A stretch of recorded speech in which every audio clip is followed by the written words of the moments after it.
Bonjour et bienvenue à la vidéo d'aujourd'hui. Je m'attaque pour la stratégie Heure Deluxe pour le parc thématique Magic Kingdom. Donc c'est la deuxième partie de ma série Heure Deluxe. Je vais linker la première vidéo pour le parc thématique Epcot. Ça va être également disponible sur l'œil en haut. Mais avant de débuter, je me présente Marie-Christine, passionnée des parcs thématiques du Walt Disney World Resort en Floride.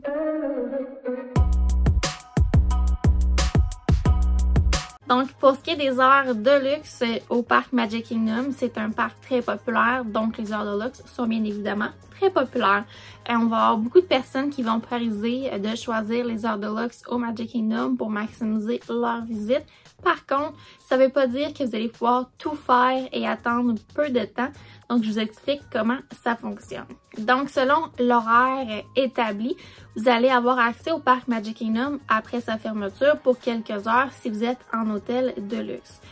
Donc, ça commence à 18h, c'est la préparation pour les heures de luxe et c'est le moment que vous pouvez rejoindre la file d'attente virtuelle pour l'attraction Tron. Donc, au moment où est-ce que je filme la vidéo, il y a encore une file d'attente virtuelle pour Tron.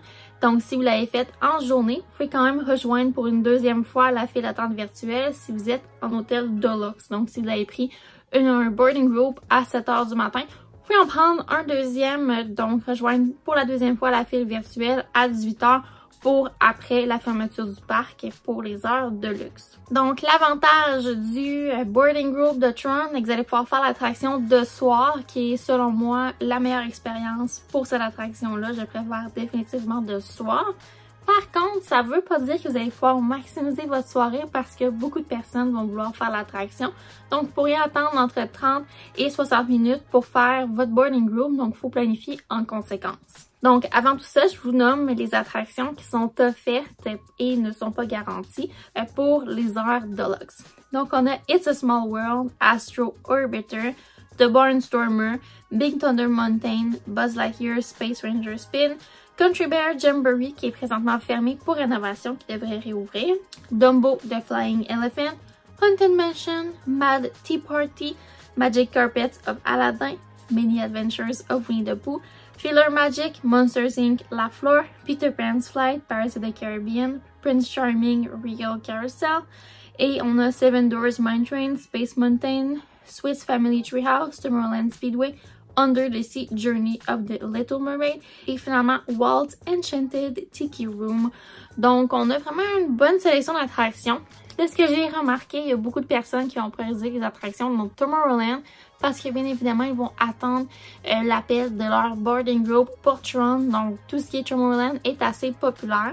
Donc, c'est à considérer. Ce qui est particulier des heures Deluxe au parc Magic Kingdom est que normalement, le spectacle Happily Ever After est soit à 21h ou 21h15 et le parc thématique ferme généralement à 22h, parfois à 23h et après, c'est les heures Deluxe.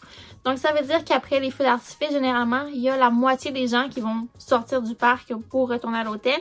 Et l'autre moitié, bien, ils vont se remettre en file. Donc, quand vous allez débuter les heures de luxe, il va y avoir déjà des gens en file. Ça peut prendre 30 à 45 minutes pour que les files d'attente régulière se vident. Et pour les heures de luxe, on doit faire la file régulière. Il n'y a pas d'option de Lightning Lane pour les heures de luxe. Vous prenez la file régulière. Donc, si vous misez pour une attraction moins populaire comme It's a Small World ou bien Haunted Mansion, vous pourriez avoir un temps d'attente réduit pour faire cette attraction-là. Donc, personnellement, ma stratégie, c'est soit vous misez pour Tron et vous faites l'attraction et les attractions autour, ou bien, durant les heures de luxe, vous évitez Tron et vous faites le reste du parc que vous devriez avoir amplement de temps pour accomplir. Donc, Tron, c'est ce qui prend le plus de temps. Donc, il faut choisir est-ce qu'on veut le faire ou non. Pour ma part, c'est l'avenue que j'ai pris. J'étais contente de faire Tron le soir, mais j'aurais aimé aussi faire d'autres attractions à Magic Kingdom. Donc, il faut faire certains choix en vacances. Et moi, personnellement, je ferais le parc à l'inverse. Donc, je commencerai là avec Pirates of the Caribbean. Ensuite, j'irai faire le Enchanted Tiki Room, si c'est quelque chose que vous voulez faire. Et ensuite, j'irai à Big Thunder, Haunted Mansion, It's a Small World, Peter Pan, Winnie the Pooh, Teacups, Dumbo, les 7 nains et ensuite je finirai à Tomorrowland. Donc de cette manière-là, vous faites comme l'inverse de ce que les gens font. Beaucoup de personnes vont commencer à Tomorrowland, Fantasyland, mais en faisant l'inverse, vous faites des files avec peu d'attente dès le début et après la première heure des heures Deluxe, vous êtes rendu où est-ce que les temps d'attente sont plus courts et vous pourriez faire les autres attractions. Donc moi, je l'ai fait à quelques reprises les heures Deluxe Magic Kingdom et la dernière fois, c'est celle-là j'ai fait le plus d'attractions et c'est celle-là qui était le plus chaotique. Donc la stratégie de Fort Run, j'étais contente de le faire, mais je pense que j'aurais dû faire l'inverse du parc. J'avais pas assez fait de stratégie et je suis arrivée en même temps que les feux d'artifice, donc c'était très chaotique pour rentrer dans le parc. Donc soit qu'on prévoit d'arriver 45 minutes après les feux d'artifice ou bien on arrive 45 minutes avant pour s'éviter le trafic de la sortie du parc. Pour ce qui est d'après les heures Deluxe Magic Kingdom, puisqu'elles sont très populaires, c'était très intense retourner à mon hôtel. Donc moi j'étais au Beach Club et c'était fou retourner au Beach Club. Donc personnellement, je prendrais un hôtel avec monorail si mon but ultime c'est de faire les heures Deluxe à Magic Kingdom, puisqu'à la sortie du parc ça va être très facile de retourner.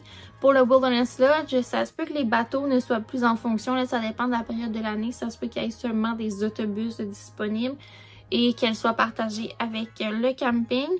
Ensuite, je dirais là, tout ce qui est hôtel non monorail, il va y avoir de l'attente. Donc nous, pour le Beach Club, Yacht Club, il y avait beaucoup d'attente. Une chance que le boardwalk n'était pas jumelé à notre hôtel parce que ça a été le chaos pour retourner. On était vraiment beaucoup. Et pourtant, c'était pas une période populaire dans l'année. On y était au mois de mai, mais il y avait beaucoup de personnes pour les heures Deluxe. Donc, si vous voulez y aller et vous pensez que vous allez tout faire, maximiser votre temps et peu attendre, c'est plus ou moins le cas aux heures Deluxe. Le but, c'est vraiment d'avoir des heures supplémentaires pour en bonifier.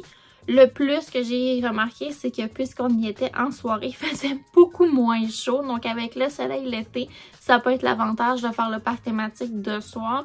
Par contre, vous allez vraiment plus maximiser votre expérience si vous allez à un événement after hours. Et vous allez avoir aussi les collations incluses, donc tout ce qui est Mickey Bar, popcorn et breuvage, boisson gazeuse, ça va être inclus. Donc ça pourrait valoir la peine de faire un after hours si vous voulez tout faire.